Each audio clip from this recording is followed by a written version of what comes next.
And then take a deep breath in through your nose. And exhale.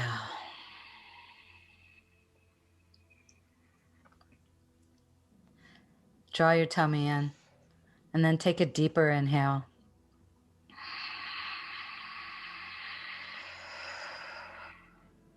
And pause. And exhale.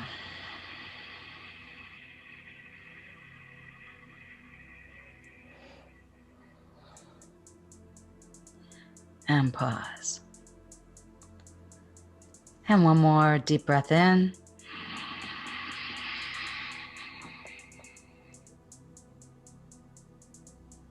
And just relax and exhale. Let your eyes start to just blink open a little bit. Hi, Annie. Hi, Ambika. How are you? I'm great. Thank you for asking. I hope you're I'm doing well already too. better in just a few moments with you. That's awesome. See? Yes. That's all we needed. Couldn't be a better way to introduce taming the mind. Well, starting with mine. Sometimes we just have these really crazy busy days, and then we come together and we want to focus on something and get something done. And no matter how much we push and pressure and stress on trying to do it, we can't.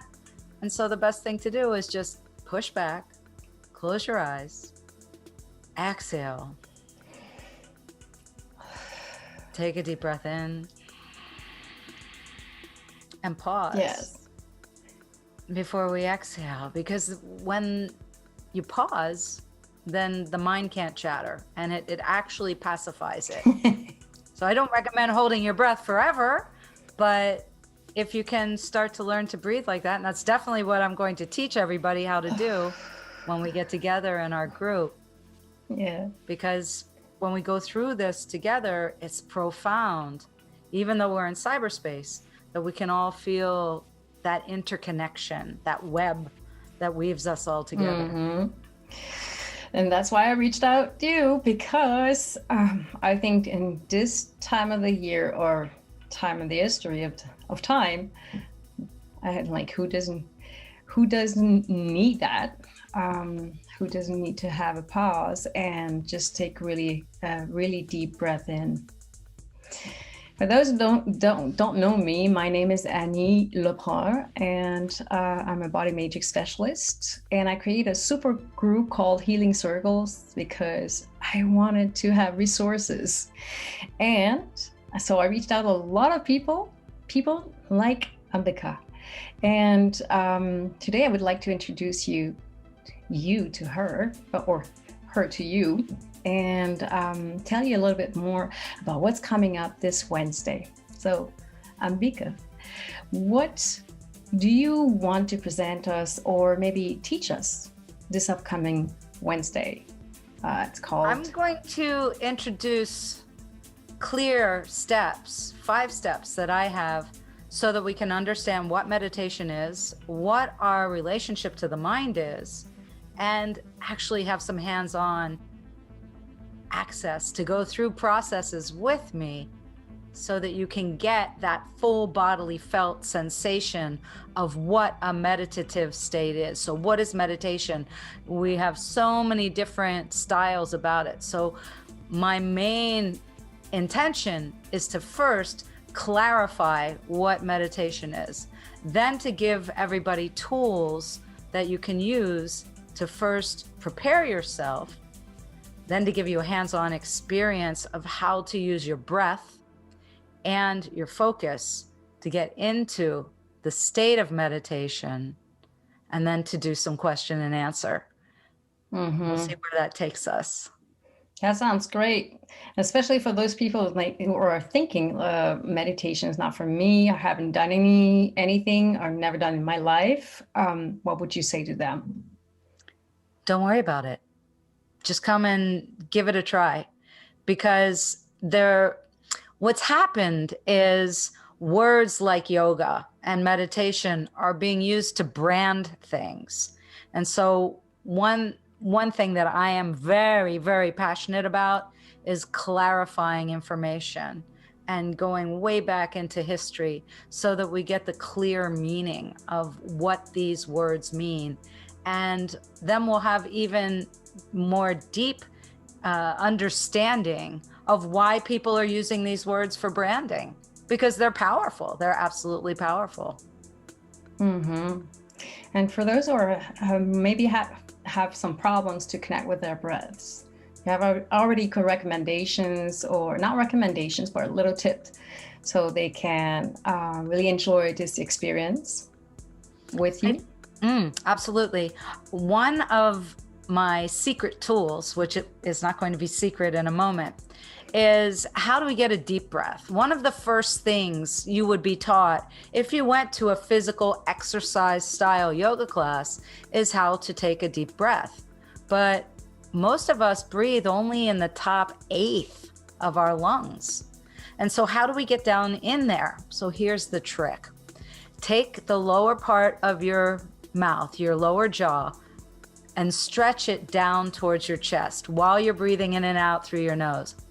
Oh, wow. I'm not sure I want to show that to everyone, but I'm going to do it with the exercise. Just do that. And then you're going to find I can't really inhale through my nose when I'm doing it. So if you need to pause and do that, and then even if you start to inhale through your mouth, you'll find that it induces that feeling of a yawn. Yeah. And you know, yawns are contagious. So if I can make myself yawn, I can make you yawn. And vice versa. When we yawn, what is yawning? Yawning is the action of your lungs dispelling the air that has been sitting there dormant in the bottom, which isn't feeding us oxygen anymore.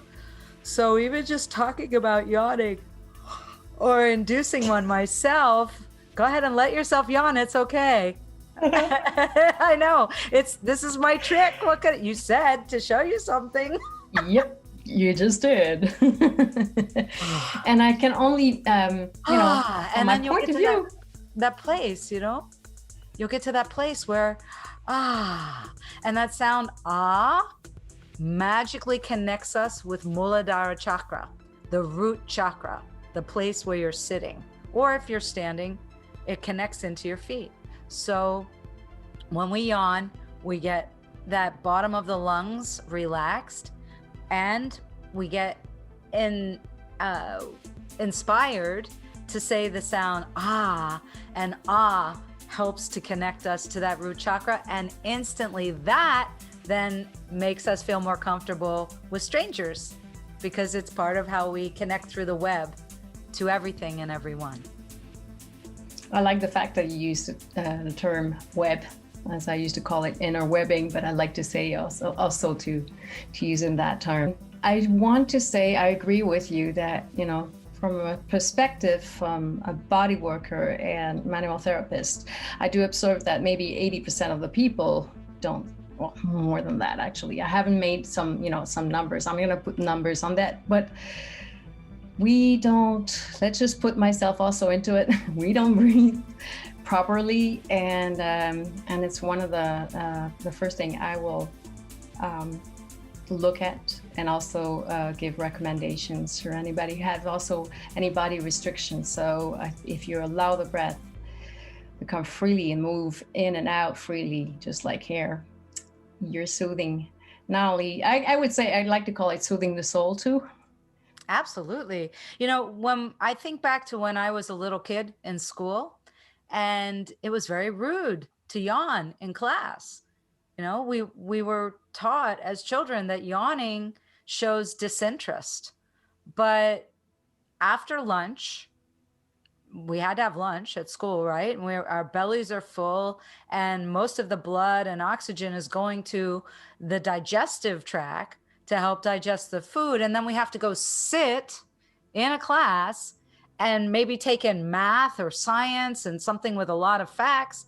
And we find ourselves, yawning. And then we're taught to cover our mouth, so that we're not causing any discomfort to anyone around us, and certainly not wanting to be rude to our teacher, but actually that would be the right thing to do at that point, to let the body dispel that stale air. So we have to retrain ourselves that yawning is perfectly acceptable. Of course, if we're in a meeting on Zoom or we're being interviewed, we may not want to continually yawn, but then it's okay to prepare. That's a great thing, because it will help to make you feel relaxed, feel connected. And then I'll teach you next after that, but when you're with me on Wednesday, about how to really solidify into that sensation of connecting with the earth, connecting with each other, feeling our center, and then moving even deeper into the idea of what meditation is and how to get even more bodily felt sensations to know that you're in the state of meditation. I'm really excited. I'm really honored. Also, you said yes to my invitations, and then looking forward to it. And I'll guess everyone who's watching that now. Well, and the other thing is, we are calling this Taming the Mind, Annie. Yes. And the key component in our relationship with the mind and getting it to work for us rather than manipulate us through looping of ideas and emotions is to get in touch with the breath. And that breath puts us into a state of meditation. And then we can move in that state of meditation and be much more lucid in every action that we are a part of throughout our day. Who can say is who's lucid 100% of the time? Not me. But I'm looking forward to it, and really, I'm really excited that you will share like so many tools now. And so I just want to say thank you for showing up now. And if you guys are watching that now and you haven't already questions for Ambika, please just write it down, and we'll take them, or we'll answer them during the call. So see you this Wednesday. I'm so looking forward to being with all of you. And thank you, Annie. Thank you for having me to be a part of the Healing Circle and to be a presenter for this week. Thank you so much.